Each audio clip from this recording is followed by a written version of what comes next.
মাননীয় স্পিকার, আমি একটু কারেকশন দিতে চাই। প্রথমত আমরা লক্ষ্য করছি যে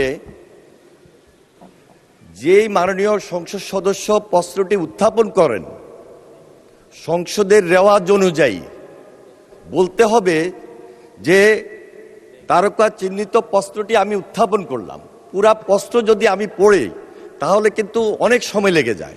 সুতরাং আমি আপনার দৃষ্টি আকর্ষণ করছি এই ব্যাপারে রেওয়াজ অনুযায়ী একটা কারেকশন দিবেন মাননীয় স্পিকার। পুরা প্রশ্ন পড়ার কোনো সুযোগ নাই মাননীয় স্পিকার। তারকা চিহ্নিত প্রশ্নটি উত্থাপন করলাম, এটা হলো রেওয়াজ সংসদের। মাননীয় মন্ত্রী, আপনি যেটা বলেছেন সেটাও ঠিক।